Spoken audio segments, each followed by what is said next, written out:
Okay, I guess we're live. Great. Yeah, okay. So, hi everybody. Everybody who is here present with us today, and everybody who may be watching this in a replay later on. I'm Jessica Ryan. I'm a counselor, a staff clinician with counseling and psychological services at the University of Michigan-Dearborn.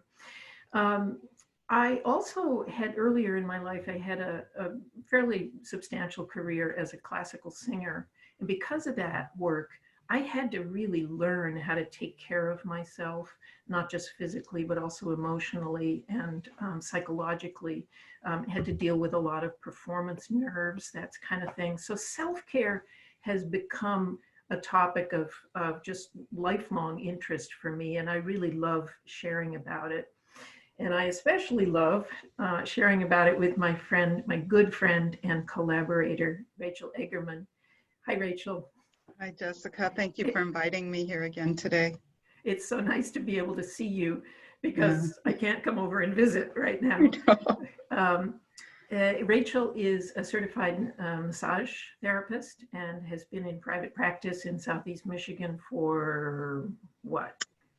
Well, it's been 25 years now. Yeah. Okay, impressive. And Rachel really has more self-care tricks up her sleeve than just about anybody I know. She's also a certified HeartMath trainer, and she introduced us to a little of that work in last week's webinar, which I heartily recommend you go back and watch. It was called Heart-Centered, what was it called? Heart-Centered breathing? Heart-focused. Might have been. I'm not sure. Heart-focused breathing. Yeah. And next week at this time, she's going to introduce us to, what is this called? Next week, I'm going to introduce Brain Gym, which is a really, another very easy to learn, set of exercises that help to balance the brain and reset our physiology really quickly. So it's a great de-stressor. Sounds very cool. Sounds very cool. So before I move on to what I'm going to be addressing today, or we are going to be addressing today, let me just say up front that if you're feeling in any kind of crisis, if you're having real panic attacks, if you're having suicidal thoughts, if you're experiencing high anxiety, you might like to know about the CAPS, the Counseling and Psychological Service 24 crisis line. I'm going to give you that number now. It's 1-855-275-1715. I'll say it again. 855-275-1715. And if you miss that, if you forget it, if you forget where you put it, all you need to do is go to the CAPS website, get our main number, or you can even call the main university number and be transferred to counseling. And that number will be on the outgoing recording. Unfortunately, we're not able to have someone there physically to answer the phone right now.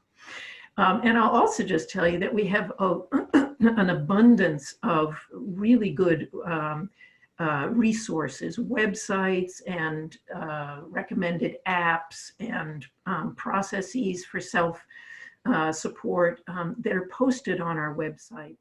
The easiest way that I find to navigate to our website is to go to our main homepage and enter counseling in the search field. That'll get you there, and it'll be the first hit that comes up. And I've always found that the simplest way to get to us.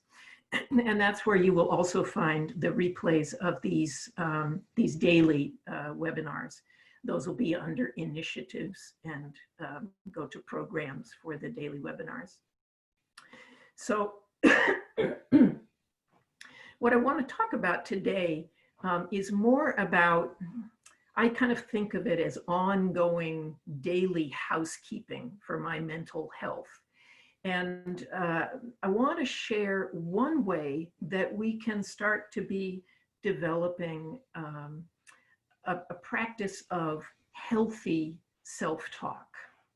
So Jessica, can I just jump in a minute? And I'm just curious, what do you mean by self-talk? If you Self-talk. could define Yeah. that.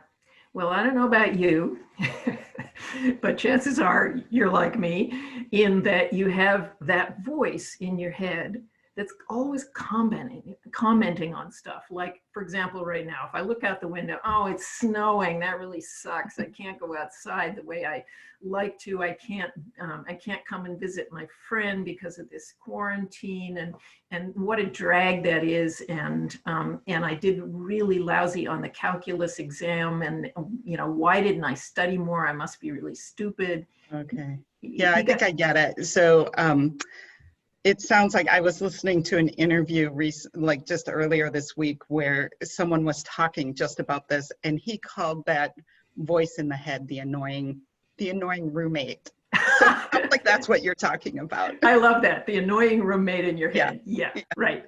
So pretty much everybody I know has got one of those, that annoying roommate in the head. So what I'm going to be talking about is asking. Oh, I get a comment from a participant here who says she calls her inner voice Karen. So for all I never thought of doing something like that. For all the Karens out there in the world who really are lovely people, that may not be you, but her inner voice is Karen. So I'm going to go with what was it? The annoying roommate. Yes. The annoying roommate. Yeah, we've all had those. Yeah. So what I'm talking about is a practice of, when we recognize that voice is being active, of just saying, okay, I'm going to set that voice to the side. Thank you very much for sharing. You can take a seat in the back. And then bringing out another voice. So if that voice is the annoying roommate in your head, if you think of that voice as more in your head, the voice I'm talking about, you could think of as more coming from your heart. Mm. And I'm thinking of it as, for me, I've developed it into a sense of having my own inner best friend. Okay. So, Rachel, if you're game, I wonder if you could share with us some situation, nothing too major, but just some minor situation in your life that's really bugging you these days, and present it to us as your annoying roommate might share it. So here's what's going on for me right now, is that I'm not working. So I have all this unstructured time, and I have been wanting to make a garden in my backyard. And I am so frustrated because I don't know how to do this. This is not, I feel like I should know how to do this by now, and it's just really frustrating. I have friends that would just gladly come over and do it with me and help me and hold my hand, and because of the quarantine they can't, and it sucks. And I'm frustrated. So is that an example that we can run with? That's perfect. That's perfect. Okay. So the first thing I'd like to do here is to begin to distinguish two different layers of in what you're talking about here. Okay. So the bottom layer, as I think of it, sort of the foundation, is what's actually going on. It's the actual facts. So if you'll just walk through that with me, let's see if I've got them. You want to make a garden. Yeah. You don't know how to make a garden. Mm-hmm. You have friends who could help. Mm-hmm. Because of the quarantine, they can't come over and show you how to do it. Yep. Are those the facts? Those are the facts. Okay. Yes. So I'm going to think of that as the it's sort of like a piece of toast here, right? Okay. And then your commentary on it, that narrative in your head, we could be spreading jam on the toast, but it sounds like what the nasty roommate is doing is actually kind of spreading bird shit on the toast. Pardon my French. Which might be good for my garden, actually. That's right. I don't know. But it's not great on toast. Okay. So then you've got this commentary that colors everything. And in that narrative, I actually hear a lot of feelings. So if I can just talk to you from my heart as a friend, let me ask you, how does that feel for you? Just setting the facts aside, how do you feel about that? I just feel really frustrated. I think I mentioned that. It's just frustrating. So I feel frustrated, and I also kind of feel crappy about myself. So it's bringing up feelings for me of, I feel like I should know how to do this. I'm an adult, and I'm old enough, and so I just am. That's that annoying roommate voice telling you that. Yes. And how do you feel when your annoying roommate tells you that? You should know that.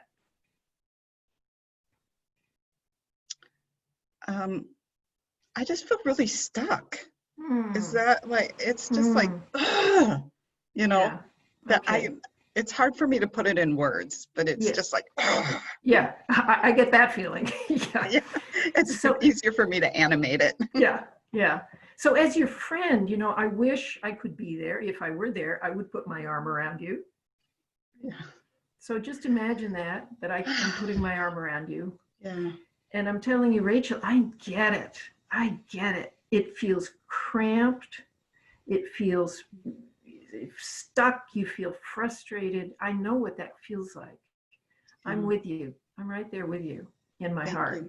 Yeah. Thank you, Jessica. That feels better just to even have you say that. I mean, the annoying roommate in my head is also saying this is such a minor problem compared to what's going on globally. And just to have you say that, you understand, just somehow lightens the load for me a little bit. It gives you more space, and it gives you permission to feel what you're feeling. Am I getting that right? Yeah. Okay. It does help. Now, of course, you've just shifted. You're in a different place now. But I'm wondering if, just as a kind of a game or an exercise, if you could take yourself back to where you started. Okay. And if I could give you the role of best friend, so you're being Rachel and you're also being best friend, how would you feel about walking through that process, taking over both voices? So you want me to talk to myself? Yeah. Can Okay. you do it out loud? It feels kind of weird. Yeah. It'd be one thing if I was just doing it with you, but to know that there's people listening or watching feels really feels weird to me, but I'm willing to give it a try. Sure. That's great. That's great. Thank you for your courage. And I'm reminded of something that my mother used to say. When she was hanging clothes on the line outdoors, she would be talking to herself a lot. And I remember her saying to me once, well, if you're not on speaking terms with yourself, then you're really in trouble. I have heard that what was the saying, like, it's okay to talk to yourself, but if you start interrupting yourself, that's when you've kind of gone over the deep end. Okay. So this is just a friendly conversation. Sure. Okay. So you started out. Let me just breathe into it for a minute here, or a moment.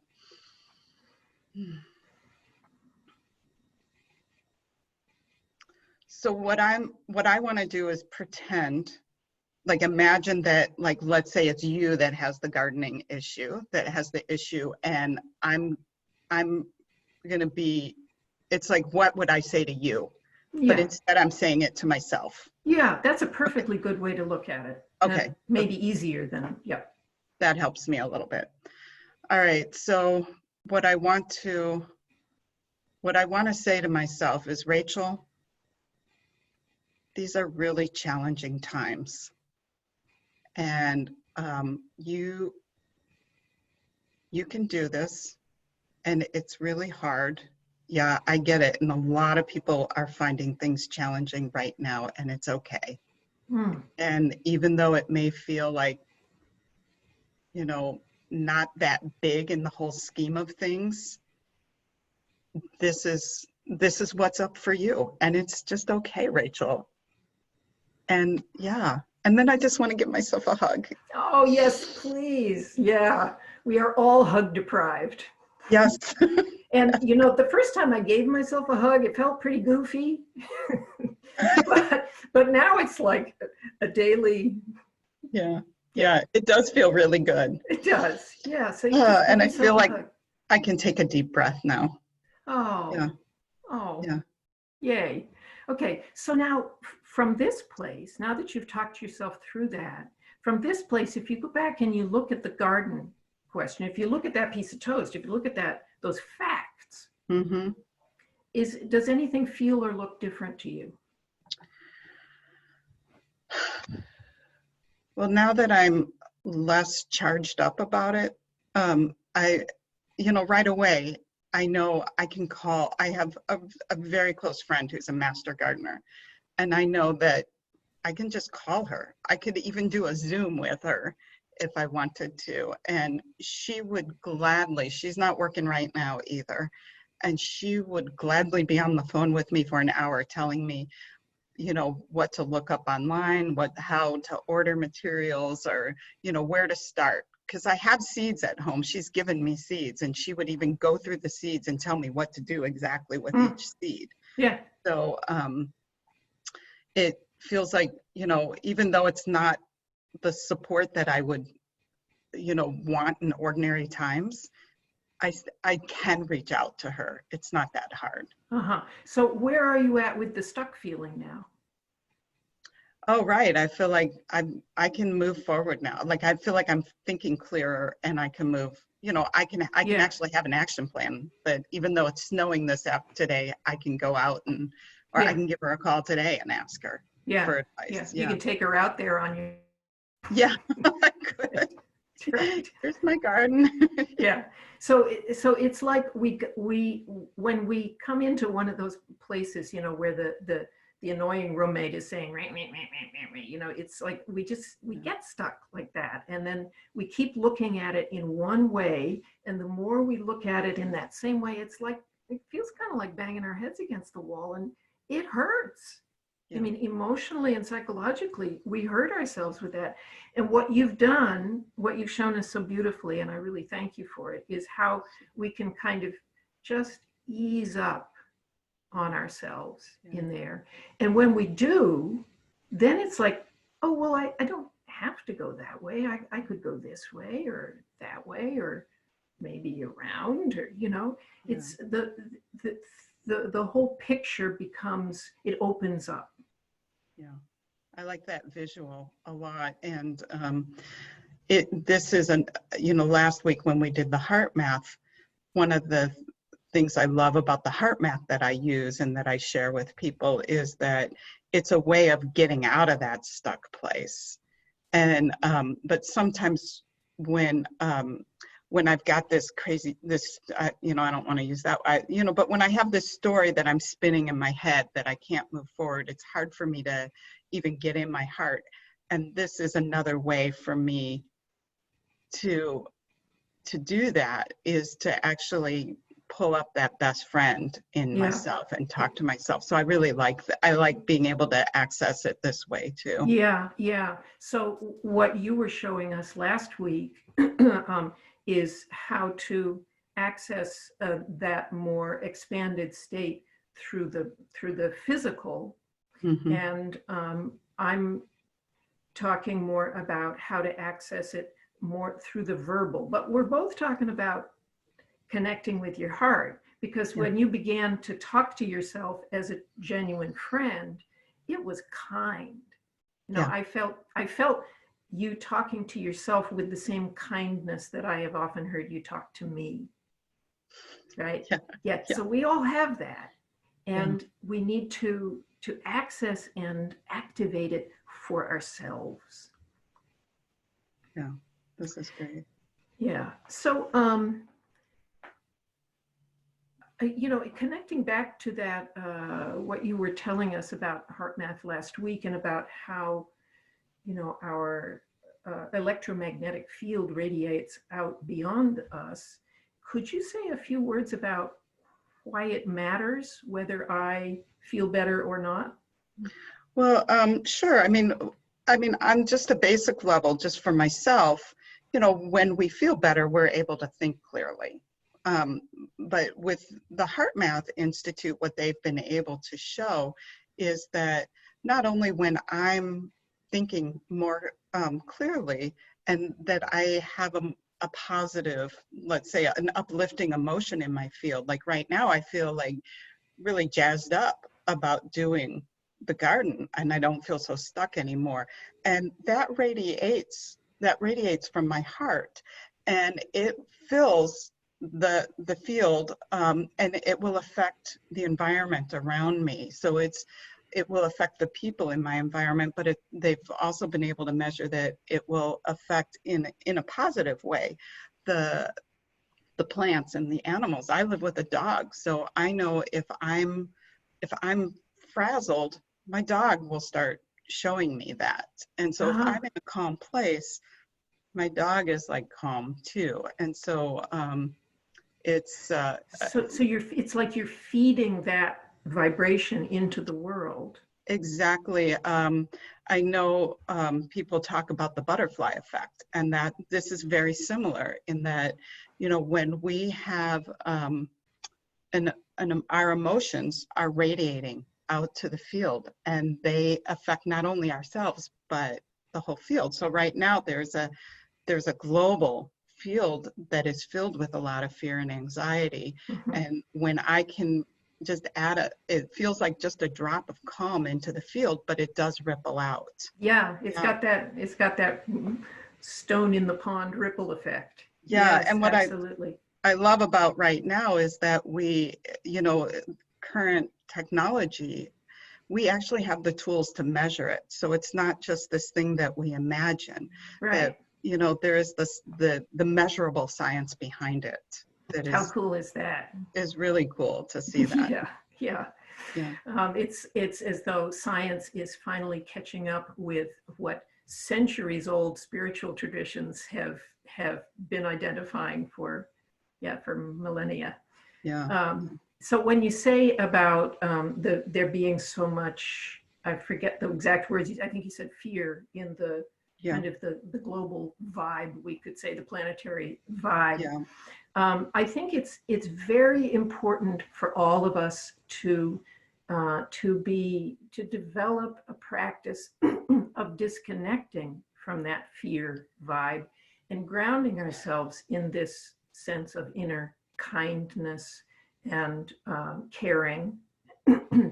And one of the ways that I'm going to really specifically recommend that we all do that is the following. So I know that a lot of people that I've talked to, students that I've talked to lately, they have these news alerts on their phones that go off every hour, every 20 minutes, or in some cases every 10 minutes, giving you the news bulletins all day long, all through the day. So unless you actively work for the CDC or have a job where that really is part of your assignment, is to be monitoring those alerts. For the rest of us, I'm going to say turn them off. Take some time in the early part of the, of course we all want to stay informed, take some time in the earlier part of the day, not right after you get up, but sometime in the earlier part of the day. Set aside 20 minutes, half an hour, and explore whatever websites you like to follow for news. And leave it at that. If you want to check back in briefly again in the afternoon, okay, but not right before bed for sure. And I'm also going to recommend that we all start taking our news in written form And here's why. We've been talking here about vibration and the effect of vibration. When those newscasters and political figures start telling you about what's going on, it's got such an intensity to it, and it just, Yeah. we feel it. We feel it from their voices, right? Voices communicate a lot more than just information. So if you're getting it in written form, you probably will find it easier to distinguish what's the toast, and what's being spread on the toast. And then you can form your own interpretation of those facts, but you won't get that contagion effect from the emotions. Yeah, I think that's really wise advice, Jessica. I know for myself, I won't even look at my cell phone for at least an hour after I wake up in the morning. I think I'm one of the few people that still turns off their cell phone at night, and I actually turn it off pretty early. The cell phone and the laptop all get shut down pretty early in the evening, and then I'm done. And very smart. Very smart. Otherwise, I notice if I let it go on too long, it really interrupts my sleep. And then I'm up in the middle of the night thinking about, how are they going to open up the economy or whatever. And it's not helpful. Yeah. There is apparently some research now that shows that your brain needs something like a half an hour when you first get up in order to kind of reconfigure itself. I can't remember exactly the terminology. And that it's wise to stay off of screen time for at least a half an hour after you first wake up. And certainly we all know that we need a good hour, I would say, but getting off the screen before we transition into sleep, because you don't want to be taking all of that intensity with you, all of that stimulation. Mm-hmm. And hey, tell me about those glasses you're wearing. Oh, yeah. So I got some new glasses just in the last week that have the blue blocker. They're reading glasses because that's what I need, are just magnifiers, and they have a blue blocker in there to block out the blue from the screen. So they filter the blue light from the screen. Yeah. Wow. Yeah. And it's definitely helping me. Cool. This is I think I mentioned it before. I've never spent this much time on a screen in my life. Cool. I have one of the rare professions, just like you do, that I'm mostly just one-on-one with people. I'm not sitting in front of a computer all day long. Yeah. So the last thing I want to put out there is people in our lives who may be holding that fear, that negativity, that energy of complaint. And they might be people close to us. They might in fact be people we need to share living space with. And that can be pretty draining, to be connecting with people on that level. So I'm going to put out another suggestion, which is do whatever you can to just be wise about when and how much you want to connect with people who are predominantly in complaint. And that's something that a practice that I've established in my life. And one reason, part of it is because, it's a very heavy energy. It's a challenging energy to be listening to complaint, but also because we're all susceptible. I'm no exception. I'm no saint. I can get sucked into complaint. I can go there myself, and it might feel like a short-term relief or release to just kind of vent about a few things, but then I invariably feel yucky afterwards, because I haven't been cultivating that loving kindness energy that we've really been focusing on today. Do you have something to add to that? Well, right. I have a couple friends that I talk to regularly that are like that. So I know what you mean. And I can get sucked into it. And so, the beauty of modern technology now is that we all have caller ID, or most of us do, right? And so I'll just look and I'll just say, do I really have the energy to listen to this person in a loving way? Because I know, I don't know if this really falls into that annoying roommate category, but I know sometimes when I'm listening to people, I'm thinking, oh, I wish they would just shut up, or I wish they would, like, I've heard this story like 5 times already. Like, it's, when are they going to get over it? And I also know, like, if I'm in that judgmental place of judging them, then it's depleting me, but it's also not helpful to them. So right. I think of it as, is this going to be depleting or renewing? And am I, like, if I had an inner battery, am I charged up enough to be able to listen to this person right now and to be with them as a best friend? Oh, that's a great image. I love that. Because sometimes I will see that number come in, and sometimes I go, yes, I have the energy to be there for this person. And then there are times when it's like, oh, I see that number and I feel my energy drop. It's like, no, not right now. I think I'm going to have a good night's sleep and then I'll call them in the morning. Yeah. Something like that.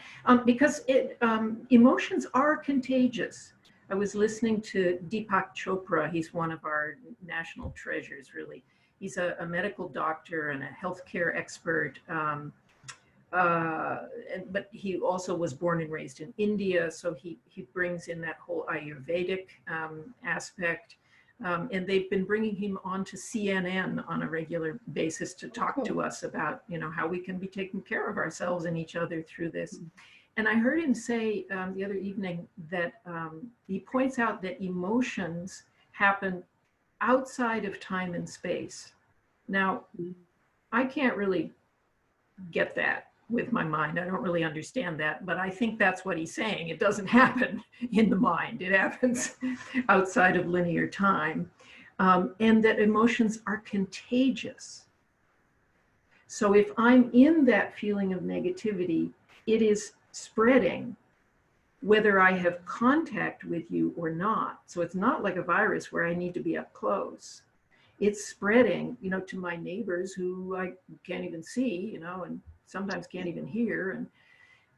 But likewise, if I'm cultivating that sense of kindness and warmth and willingness to be with myself in a loving way, that's contagious too. And the HeartMath Institute, their research has shown that when you're in that uplifted state, that actually is much more contagious than the depleted, the negative. I don't really like the words positive and negative, but right. In that state of negativity or whatever. Oh, well, that's great news. Yeah, it's really fascinating research. That those loving emotions are in fact more contagious, more powerful. They really are more powerful. It's not just something that the love and light or the spiritualists, say, but they can measure that, and you don't have to have a spiritual practice to drop into a loving state. Yeah. So before we close here, I'd like to see whether people have questions coming up or things that they'd like to share that are specific to what we're talking about. Sure. So we'll just take a moment to see whether anything appears in the chat. And while we're taking a moment, I'll just remind people that, next week I'll be doing the brain gym and showing, probably 4, maybe 5 simple exercises from the brain gym movement that you can do to quickly, and even put together, once you learn them, will take maybe a minute or 2 of your time to do. And it's a great way. You've shown me some of these and they're really cool and I use them. And you can use them without anybody knowing that you're using them. So you can use them in an exam, for example. Yeah. So how do you place respectful boundaries with those who are in a negative state, but that you need to interact with since they are in your household, for example? Whoa, that's a toughie. Yeah. I'm just going to sit with that for a moment. One of the things that, now this may or may not be possible in the household that you live in, but recently with the rest of my colleagues, I participated in a 2-day training with one of the world's leading experts on trauma care, Bessel van der Kolk. And he was talking about how absolutely essential it is, no matter what our situation right now, it is essential that each of us be finding some place and time where we can have a bit of time to ourselves. So even if you're inundated with that negativity, if it's around you and you need to interact with those people most of the day, that you identify some time and some place that is just for you. He suggested, for example, even if you're 3 people living in a 1-room studio, you identify a chair that's facing that window. And when you are sitting in that chair facing that window, that's your private space. And nobody's allowed to come within 2 feet of that chair. Nobody's allowed to talk to you. You're not taking phone calls. And that's your private space. Somebody else I've talked to recently said that her time is her morning bath. And that's inviolable. She gets her morning bath. And for most people, even when you're sharing living space, you can find some privacy for example, in a bath or a shower. So to take those times to really reset and come back in connection with yourself, and some of the practices that Rachel showed us last week and will show us next week are a great time, great ways to kind of reset, as well as this practice of positive, not positive, but resetting. Yeah, resetting. The healthy, that's the word I'm looking for, healthy self-talk, right? And Anything further on that?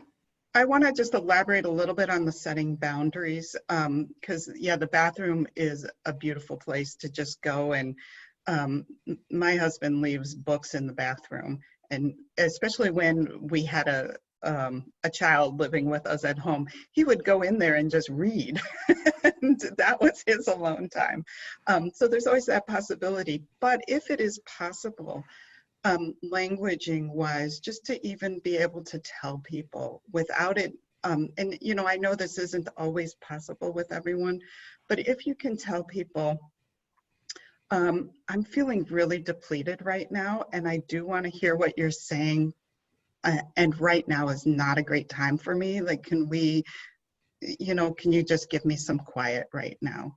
And I know that that's not always easy to do with everyone, but if we can find a way to talk to those people that we're living in close quarters with, and perhaps setting up a time when things aren't stressful, and say, like, can we create a way of talking to each other, or just like saying, I'm depleted right now. Yeah, and the way I like that language. The way you're saying it is you're not making that person wrong. Right. Yeah, I want to hear what you're saying. I just don't have my brain's offline right now. Can't do it. And that's something, again, my husband and I have had to work on in the last month of being home together, because he's still working full time. And I'll just, all of a sudden interrupt him, and he'll have to look at me and say, like, right now is my work time. No, I can't come down and dance with you for 5 What are you doing talking to me now? Right. Exactly. Why are you interrupting me? So right. We've had to work on that in the last month, for sure. Yeah. As someone else asks, what could you do if you are the person bringing the negative energy? Sometimes I notice I bring in irritability to interactions, and I don't know what to do with it. Well, I would say that in most cases, what I do, and I mean, it isn't absolutely appropriate in every situation, but I would say in most situations, it's possible for me to just name it. Say, oh, wow, I notice I'm just being really cranky right now. And I'm sorry about that. And that's where I am right now. Yeah. I think that's great. I like to do that too. Is just name it. So, Yeah. yeah. And I'm cranky, it's, and I know I'm not fun to live with. I'm not fun to be with. I don't even like being with myself right now, let alone yeah, someone else. yeah, yeah. Yeah. And what I find is that naming it is, in a way, it's that healthy self-talk. You know, I'm just gonna acknowledge that that's where I am right now. I'm in a cranky, complainy, irritable space, and there is at least some part of me that's okay with that. Yeah. And you know, then however you would adapt that to your situation, you know, whatever's socially appropriate there. Yeah. And if you can't say something out loud, if you can at least say it internally, wow, I must be really stressed right now because I'm getting into my negativity. But to be talking to yourself in that kind way, you know, that sees, yeah, you're having a tough time right now, aren't you? Probably a good time to keep your mouth shut. And maybe you can, if it is what this person is talking about is not necessarily the annoying roommate in the head, but if it is that annoying roommate, you know, telling you shouldn't be cranky, blah blah blah, you know, maybe you just say, okay, just sit down, girlfriend. Yeah, right. I need to talk to my best friend right now. We need to hear from somebody else here. Right, right. Go ahead. Well, I was going to move into wrapping up, which with what I consider to be the ultimate antidote for any kind of negativity or complaint, and that is gratitude. Yeah. Before we do that, Jessica, I just want to say there is someone in the question and answer section that is asking, well, I think we just talked about the negative loop, but they want to know how they get notified when we hold these events. And so you could really speak to that, because I don't know. Yes. Yeah, I think we more or less addressed the earlier one. And we have, Rachel and I will be doing 3 more of these chats, and they are always Fridays at 11. And they're all recorded. So the first 2 that we've done, or at least the first one, is already available for replay, I believe. I think the second one might be available for replay. And this one will be available for replay. So if you found it helpful and you want to watch again, you should be able to watch it again in a week, or, you know, share it with friends who you think might resonate with how we're going about things here. And we have webinars on different topics with different clinicians every day of the week. So, and all of those are recorded, and will all be available for replay. So I am so grateful right now to be able to see you and hang out with you, because we can't hang out in person right now. And I'm actually feeling really grateful that I'm not stuck about the garden right now, because it was sort of depleting me a little bit. So that's a good one. Wonderful. Good news. I am grateful to have a friend who's going to plant a vegetable garden, because I might I might get some overflow. Oh, yeah.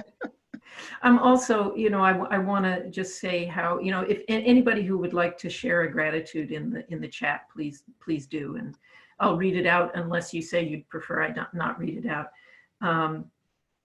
But I find it so important for all of us to be coming back to acknowledge and bring into our immediate awareness all that we have to be grateful for that we normally take for granted. For example,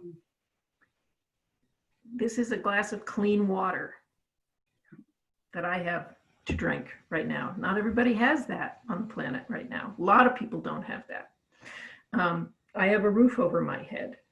I'm warm. It's chilly today, but I'm warm enough. Things like that. Yeah, and obviously neither one of us are, and most likely the people listening are not in the hospital. And, you know, you may have someone close to you and that's hospitalized right now, but at this moment, at least, I know I'm healthy. Yes. And every morning I wake up and just thank my lungs Yes. for being so healthy. Yes. Yeah. You want to read that one? Or I'll read it since it's to you. Really appreciate both of you and the topic itself. Rachel, thank you for being vulnerable and engaging in the self-talk role play. It was great. You're welcome. It is an awkward experience, but I'm glad I did it. Yeah, So thank yeah, you. Yeah. and I want to acknowledge your courage there. Thank you. So thank you, and thank you to all our listeners and viewers. And let this gratitude talk here just be the start of something that you continue as soon as we get offline. Cool. Okay. Thank you. Great. Thanks for joining. See you next week, Rachel. Bye-bye. Bye.